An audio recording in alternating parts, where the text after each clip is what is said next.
Hello বন্ধুরা, welcome back to my channel আড্ডা with রূপালী। আজকে আমি আপনাদের সাথে শেয়ার করতে চলেছি নিরামিষ বিরিয়ানি রেসিপি, যাতে আমরা নিরামিষের দিনেও বিরিয়ানি খেতে ইচ্ছা করলে বিরিয়ানি খেতে পারি। তো সেই কারণেই আমি আজকে আপনাদের সাথে এই রেসিপিটি শেয়ার করব। আর তার জন্য আমি এই যে বিরিয়ানির চাল ভিজিয়ে রেখেছি, আর এইখানে আমি ভাতটা করার জন্য জল বসিয়ে দিয়েছি। তার মধ্যে আমি গোটা গরম মশলা এবং তেজপাতা দিয়ে দিলাম। গরম মশলা বলতে এখানে এলাচ, দারচিনি, লবঙ্গ আছে, আর সেই সাথে আমি দিয়ে দিলাম কিছুটা ঘি।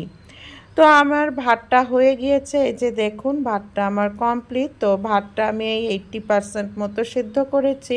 আর নিরামিষ বিরিয়ানি করার জন্য আমি নিয়েছি হচ্ছে কিছুটা এঁচোড়। তো এঁচোড়টা নেওয়া হয়েছে, আর সেই সাথে নিয়েছি এই যে আলুগুলো আমি 2 ভাগ করে কেটে নিয়েছি। আর নিয়েছি কিছু পনির। তো বন্ধুরা, এইভাবেই আমি এই সমস্ত জিনিস দিয়ে আজকে আমি নিরামিষ বিরিয়ানিটা করব। আর ভাতের মধ্যে তো আমি আগে থেকেই ঘি, লবণ সমস্ত কিছু মাখিয়ে রেখেছি। তো এই যে তারপরে আমি এখন কড়াইয়ের মধ্যে কিছুটা জল দিয়ে দিলাম, আর তার মধ্যে দিয়ে দিলাম সামান্য পরিমাণ লবণ এবং হলুদ। এখন আমি এর মধ্যে এঁচোড়গুলো দিয়ে দিচ্ছি, এবং সেই সাথে আমি আলুগুলোও দিয়ে দিব। একসাথে আমি কিছুক্ষণ এটা ভাপিয়ে নিব, তবে পুরোপুরি যে সেদ্ধ করব তা কিন্তু নয়।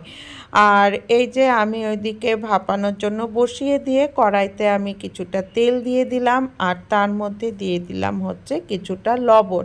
এখন আমি এর মধ্যে পনিরগুলো কিছুটা ভেজে নিব। খুব বেশি ভাজবো না, কারণ পনির বেশি ভাজলে শক্ত হয়ে যায়। জাস্ট একটু এপিট ওপিট করে ভেজে নামিয়ে নিব।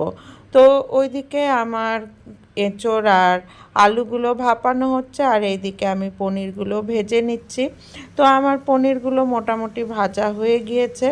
একেবারেই আমি বেশিক্ষণ ধরে ভাজিনি, শুধু এপিট ওপিট করেই আমি নামিয়ে নিলাম পনিরগুলো। তো পনির ভাজা কমপ্লিট। এখন আমি যে ভাপানো আলুগুলোও একটু ভেজে নিচ্ছি। তো আমার আলু আর এঁচোড় দুটাই ভাপানো হয়ে গিয়েছে। তো আমি এখানে আর হলুদ দিলাম না, কারণ আলুগুলোতে আমার এমনিই হলুদ হয়ে গিয়েছে, কারণ আমি জলের মধ্যেই হলুদ দিয়ে দিয়েছিলাম ভাপানোর সময়। আর এই যে আলুগুলোও আমি এখন একটু ভেজে নিচ্ছি। ভেজে নিলে দেখতেও ভালো লাগে এবং খেতেও ভালো হয়।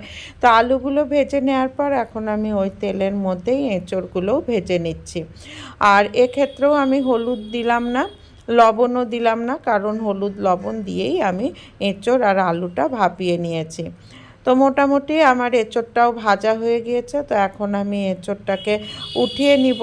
তো বন্ধুরা, শুধু যে মাংস দিয়ে বিরিয়ানি করলেই ভালো লাগে বা ডিম দিয়ে বিরিয়ানি করলেই ভালো লাগে তা কিন্তু নয়। এইভাবে নিরামিষ বিরিয়ানি করলেও খেতে খুব ভালো লাগে। তো এখন আমি ওই তেলের মধ্যেই দিয়ে দিলাম কিছুটা এলাচ, আর দিলাম তেজপাতা। দিয়ে একটু কিছুক্ষণ নাড়াচাড়া করে নেওয়ার পর তার মধ্যে আমি দিয়ে দিলাম টমেটো বাটা। টমেটো বাটার সাথেই আমি আদা, কাঁচা লঙ্কা এবং কিছু কাজু বাদাম বেটে নিয়েছিলাম, একসাথে সমস্ত কিছু দিয়ে দিলাম। আর সেই সাথে দিয়ে দিলাম কিছুটা টক দই। টক দইটাও আমি ফেটিয়ে নিয়েছি। তো সমস্ত কিছু দিয়ে আমি ভালোভাবে মশলাটা কষিয়ে নিব এখন। আর এখন আমি এর মধ্যে দিলাম পরিমাণ মতো হলুদ, আর দিলাম কিছুটা জিরা গুঁড়া, আর দিব কিছুটা ধনে গুঁড়া। তো এই সমস্ত কিছু দিয়ে নিচ্ছি। আর এর মধ্যে দিব স্বাদ মতো চিনি, আর পরিমাণ মতো লবণ। এই লবণ আর চিনি একবারে দিয়ে দিলাম। দিয়ে এখন আমি ভালো করে মশলাটা কষিয়ে নিচ্ছি। এখানে আপনারা ইচ্ছা করলে শুকনো লঙ্কার গুঁড়োও দিতে পারেন, এবং কাশ্মীরি শুকনো লঙ্কার গুঁড়োও কিন্তু ব্যবহার করতে পারেন। তো আমি এখানে এগুলো কিছুই ব্যবহার করলাম না, আমি এই দিয়েই মশলাটাকে কষিয়ে নিচ্ছি।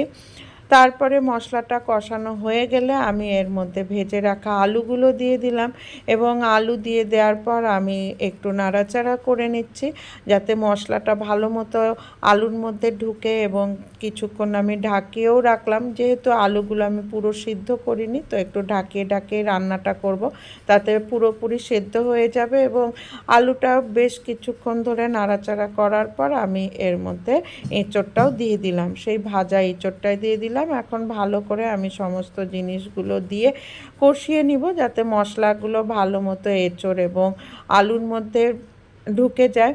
তারপরে বেশ কিছুক্ষণ ধরে কষানোর পর আমি এই ক্ষেত্রে কিছুটা গরম জল দিয়ে দিলাম। বেশি জল দিব না, কারণ বেশি ঝোল ঝোল করব না, আমি এখানে মাখা মাখা করেই এই এঁচোড়ের তরকারিটা করব। এখন আমি এর মধ্যে দিয়ে দিচ্ছি হচ্ছে কিছুটা বাদাম গুঁড়ো। তো ঘরে যেই বাদাম থাকবে সেই বাদামই গুঁড়ো করে নেওয়া যাবে। আমি এখানে কাজু বাদাম আর আলমন্ড গুঁড়ো করে নিয়েছি। তো বাদাম গুঁড়োটা দিলে কিন্তু খেতে খুব ভালো লাগে। ইচ্ছে করলে নিরামিষ এঁচোড়ের তরকারিও এইভাবে রান্না করে খেতে কিন্তু খুব ভালো লাগে। আর এর মধ্যে এখন আমি দিয়ে দিলাম হচ্ছে কিছুটা বিরিয়ানি মশলা, দিয়ে আবার আমি নাড়াচাড়া করে নিচ্ছি। তো আমার তরকারিটা মোটামুটি কমপ্লিট হয়ে গিয়েছে। এখন আরও কয়েকটা জিনিস মেশাবো, তারপরে আমি নামিয়ে নেব।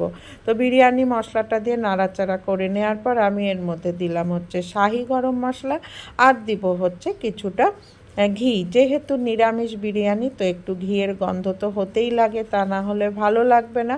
তো আমার মোটামুটি এঁচোড়টা রান্না করা হয়ে গিয়েছে। দেখতেই পাচ্ছেন আমি কতটা ঝোল রেখেছি, একটু কষা কষা করেই করেছি। এখন হচ্ছে আমার বিরিয়ানিটা সাজানোর পালা। তো আমি এর জন্য এই পাত্রের মধ্যে কিছু তেজপাতা নিয়ে নিয়েছি, তার উপরে আমি কিছুটা ঘি দিয়ে দিলাম। এতে বিরিয়ানিটার কিন্তু সেন্টটাও খুব সুন্দর হয়, স্বাদটাও ভালো হয়। তারপরে আমি প্রথম লেয়ারটা দিয়ে নিচ্ছি। প্রথম লেয়ারটার জন্য আমি প্রথমে কিছুটা ভাত দিয়ে দিচ্ছি। আর আমি ভাতটার মধ্যে যে এলাচ, তেজপাতা এগুলো ব্যবহার করেছিলাম, দারচিনি, গোটা গরম মশলা যে দিয়েছিলাম, সেগুলো আমি একটা দুটো করে ফেলে দিচ্ছি। তো ভাতটা দিয়ে দেওয়ার পর আমি এর মধ্যে দিয়ে দিচ্ছি হচ্ছে, প্রথমে আর কি সাজালাম পনির, যে পনিরগুলো ভেজে রাখছিলাম। তারপরে আমি এঁচোড়ের সবজিটা দিয়ে দিচ্ছি উপর দিয়ে। এই যে দেখতেই পাচ্ছেন, ঠিক এইভাবে দিয়ে দিচ্ছি। এঁচোড় আর আলু একসাথে দিয়ে দিব। এখন আমি এর উপর দিয়ে কিছু কাজু কিশমিশ ছিটিয়ে দিব। এই যে আমি কাজু কিশমিশগুলো জলে ভিজিয়ে রেখেছিলাম, তো এখন আমি এই কাজু কিশমিশটা দিয়ে দিচ্ছি উপর দিয়ে। তারপরে আমি দিয়ে দেব হচ্ছে এই যে এই দুধটা। এই দুধের মধ্যে আমি কিছুটা কেওড়া জল, মিঠা আতপ এবং ফুড কালারটা দিয়েছিলাম, ইয়েলো কালারটা আর কি। তো সেটা দিলাম। আর দিলাম কিছুটা বিরিয়ানি মশলা, আর দিলাম সেই বাদামের গুঁড়োটা, যেই বাদামের গুঁড়োটা আমি করে রেখেছিলাম।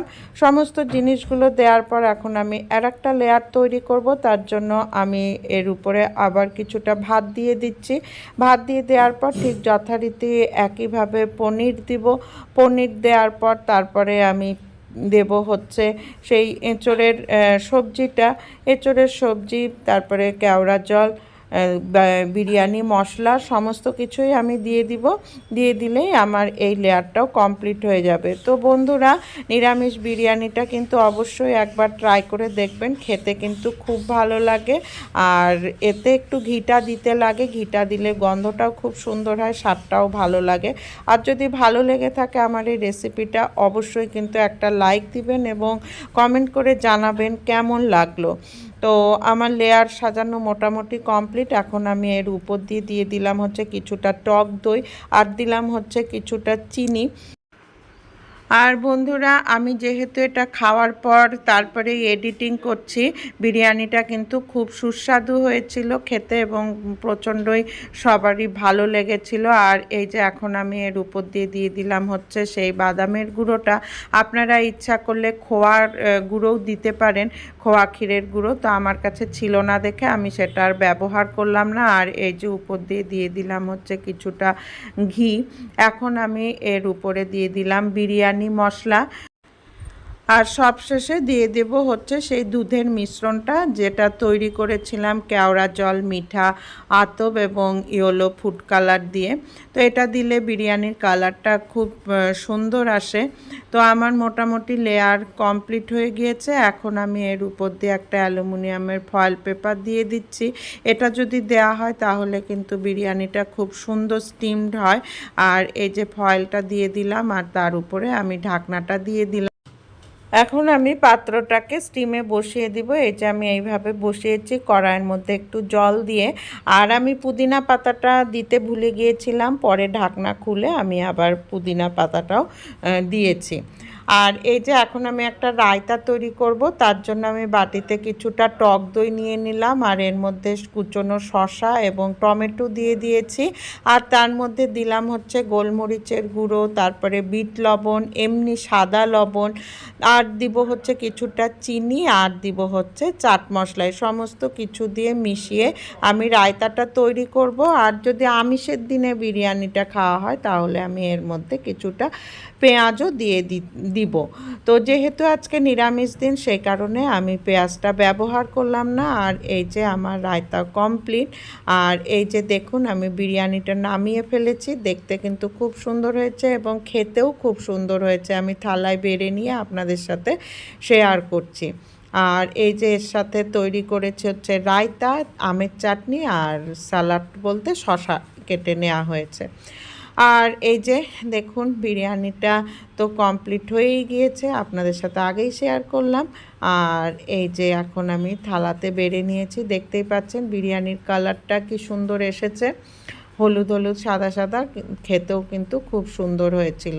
তো বন্ধুরা আজকের মতো ভিডিওটা এখানেই শেষ করছি, পরবর্তীতে আবার আসবো নতুন আর একটি ভিডিও নিয়ে। তো আজকের মতো টাটা, ধন্যবাদ।